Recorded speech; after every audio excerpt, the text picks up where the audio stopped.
श्री गजानन महाराज की जय. श्री गजानन अनुभव ह्या पॉडकास्टचा आजचा आपला भाग आहे भाग गजानन महाराजांचा परीस स्पर्श. जय गजानन. मानवी जीवनात घडणाऱ्या घटनांपैकी काही घटना आपल्या विस्मरणात जातात तर काही नेहमी करता आपल्या स्मरणात राहतात. अशाच एका घटनेने माझ्या मनात कायमचं घर केलेलं आहे. घटना आनंददायी निश्चितच नव्हती, पण परिणाम चांगला होता, ज्यातून गजानन विजय ग्रंथ आणि अर्थातच समर्थ सद्गुरू श्री गजानन महाराजांचा प्रवेश आमच्या आयुष्यात झाला. नर्मदा माझ्या आत्याचं नाव. या नर्मदा आत्यामुळे आमच्याकडे गजानन महाराजांची भक्ती सुरू झाली. पण यात आत्याला भरपूर भोगावं लागलं. माझ्या लहानपणी माझे वडील नागपूरला एका मिलमध्ये दिवाणजी म्हणून कामाला होते. बहिणींची जबाबदारी त्यांच्यावरच होती. चंद्रपूरचं एक स्थळ चालून आलं.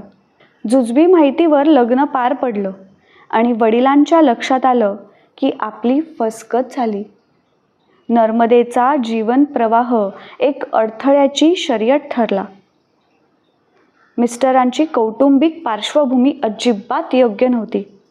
आत्याला जाच सुरू झाला. माझ्या वडिलांना मिलमधील बऱ्यापैकी ज्ञान प्राप्त झालं होतं.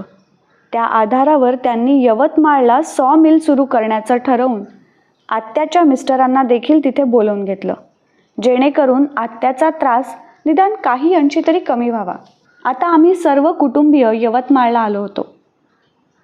अंदाजानुसार आत्याला होणारी शारीरिक मारहाण थोडी कमी झाली, पण ज्या माणसाला दारा आणि दारूचं व्यसन असेल, अर्थात बाई बाटलीचा नाद असेल, तो त्या मोहात सर्व लाज कोळून प्यायला असतो.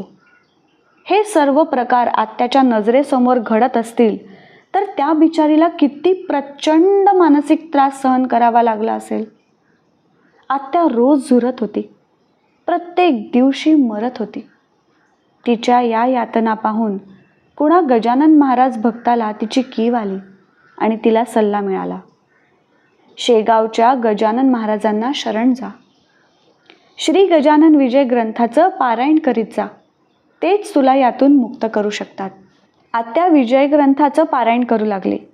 दिवस समोर सरकत होते, त्रास मात्र तसाच होता. 14व्या अध्यायात भक्त महाराजांना नर्मदा दर्शनासाठी चलण्याचा आग्रह करतात. तेव्हा महाराज म्हणतात, भेटा माझ्या नर्मदेला, मात्र मला हा आग्रह करू नका. ही ओवी वाचून आत्याच्या मनात येत असेल, महाराज ती नर्मदा माझी म्हणता, मग या नर्मदेकडे दुर्लक्ष का?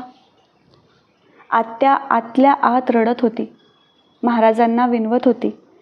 पारायणांची संख्या वाढत होती.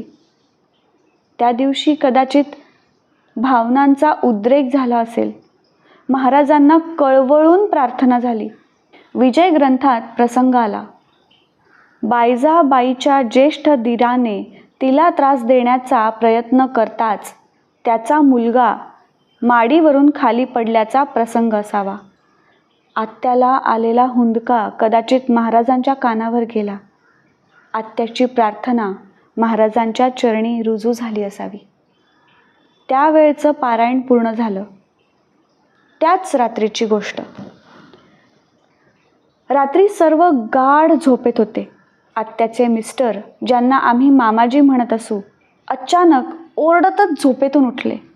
घामाने ओले चिंब झाले होते, भीतीने थरथरत होते आणि मोठ्याने म्हणत होते, नाही नाही, मला मारू नका, माझं चुकलं, इथून पुढे दारूला स्पर्श करणार नाही, सर्व वाईट सवयी सोडून देईन, पण मला मारू नका, माफ करा.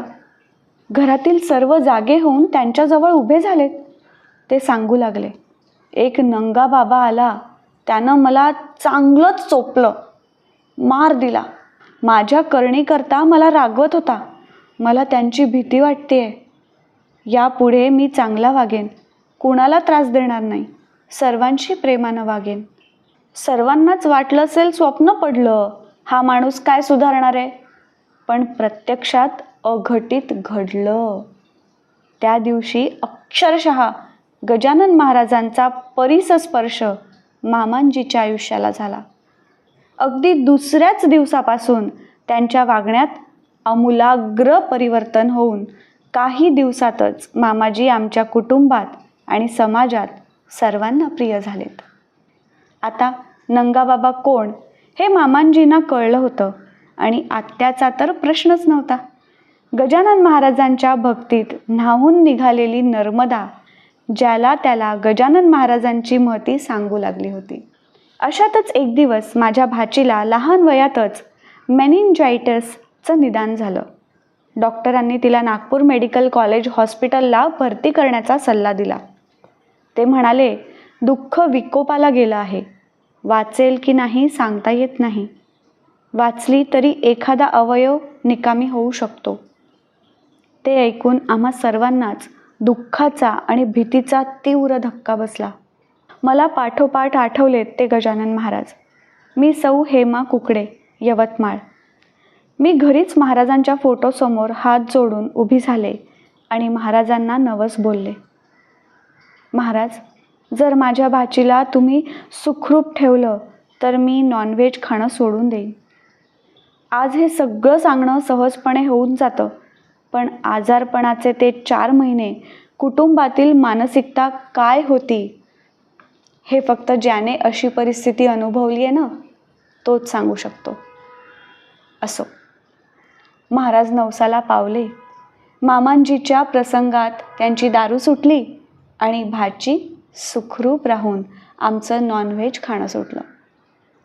असे वैविध्यपूर्ण अनुभव गजानन महाराज आपल्या भक्तांना देतच असतात. आपला अनुभव आपल्या गुरुबंधू भगिनींना सांगावा असं वाटून काही सांगण्याचा हा प्रयत्न. बाकी हरवलेली सोन्याची अंगठी सापडणं, मनासारखा परीक्षेचा निकाल लागणं, अशासारख्या गोष्टीही महाराजांच्या कृपेने घडल्या आहेत. आता गजानन महाराजांना एकच मागणं आहे, जो जो शरण येईल त्याच्यावर तुमची कृपादृष्टी असू द्या आणि त्याच्या मुखी सतत तुमचा जयघोष असू द्या. श्री गजानन जय गजानन, श्री गजानन जय गजानन. आत्ता आपण ऐकलात हा अनुभव आहे सौ हेमा कुकडे, यवतमाळ ह्यांचा. जयंत वेलणकर ह्यांनी शब्दांकित केलेले, पौर्णिमा देशपांडे हिच्या आवाजात आणि नचिकेत शिरे प्रस्तुत श्री गजानन अनुभव ह्या पॉडकास्टचा हा भाग. हा पॉडकास्ट तुम्हाला कसा वाटला हे आम्हाला नक्की कळवा. तुमच्याकडे असे काही अनुभव असतील तेही आमच्यापर्यंत पोचवायला विसरू नका. डॉक्टर जयंत वेलणकर आणि मी पॉडकास्टरचे डिटेल्स खाली शो नोट्समध्ये दिले आहेत. दर गुरुवारी नवीन अनुभव ऐकण्यासाठी मी पॉडकास्टर चॅनलला नक्की सबस्क्राईब करा आणि इतरांना पण शेअर करा.